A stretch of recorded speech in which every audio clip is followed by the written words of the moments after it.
फिर और शेयर बाजार की हम बात करें, हमारी पत्रकारों की, चैनल्स की एक फैसिनेशन होती है।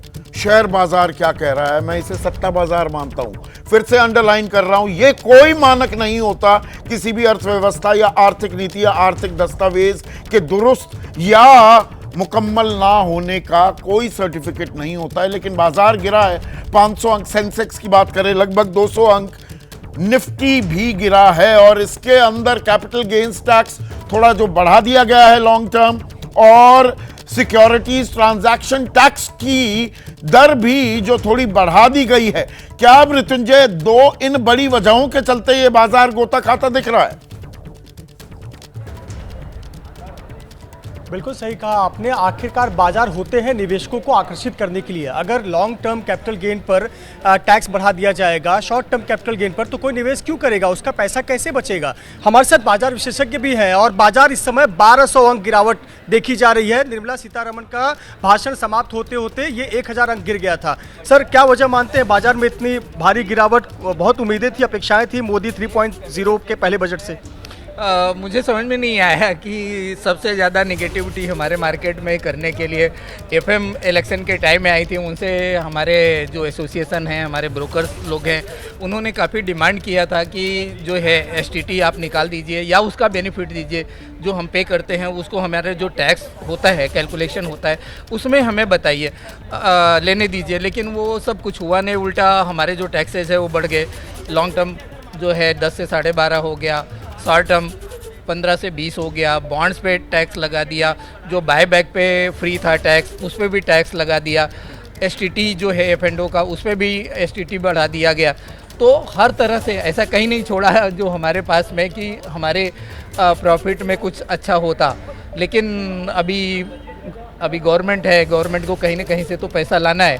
तो सबसे ईजी है कि हमारे मार्केट से, और सबसे ट्रांसपेरेंट मार्केट है, तो यहाँ ज़्यादा कैलकुलेशन करने की ज़रूरत है। हर महीने क्या हर वीक गवर्नमेंट को टैक्स मिल जाता है, एक्सचेंजेज हमसे लेते हैं, गवर्नमेंट को दे देते हैं, तो इसमें तो अपफ्रंट टैक्स आ जाता है उनको। बिल्कुल। तो सिद्धार्थ सर, एक बात बताएं कि क्या मिला फिर आखिरकार बाजार से, इसमें क्या मिला लोगों को, हमारे निवेशकों को जो हम शेयर बाजार में निवेश करते हैं, क्या मिला इस बजट से? इन्वेस्टर के लिए थोड़ा नेगेटिव है क्योंकि एसटीडीजी बढ़ाई 15 to 20%, एलटीसीजी बढ़ाया 10 से 12%, 12.5%। बाईबैक पे पहले टैक्सेशन नहीं था ऑफ शेयर, उस पर टैक्सेशन आ गया। बॉन्ड पे पहले टैक्सेशन नहीं था, उस पर टैक्सेशन आ गया। तो कहीं ना कहीं इन्वेस्टर के लिए थोड़ा नेगेटिव रहा है। जो हम कुछ इंसेंटिव का सोच रहे थे उसके पूर्व आई वुड से अपोजिट में इंसेंटिवाइज किया है। मालूम नहीं क्यों। गवर्नमेंट से हम उम्मीद कर रहे थे कि कोई अच्छा अनाउंसमेंट करेगी। मतलब ऐसा हम कह सकते हैं कि इस बार अब तो कोई लोकसभा चुनाव है नहीं, अब सरकार बन चुकी है, सरकार को पैसे जमा करने हैं, तो इसके लिए शायद जो मिडिल क्लास फैमिली है, जो निवेशक है, उसका कुछ ख्याल नहीं रखा गया।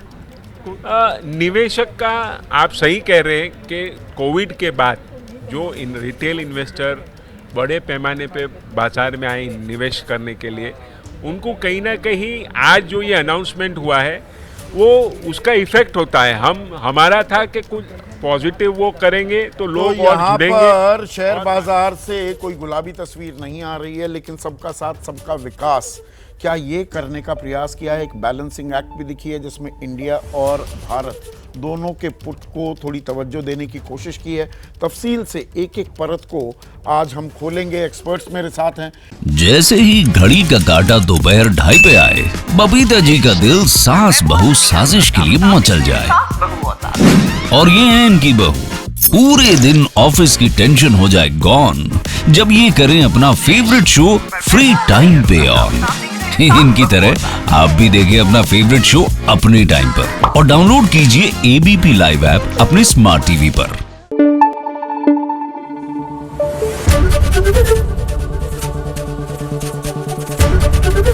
एबीपी न्यूज आपको रखे आगे।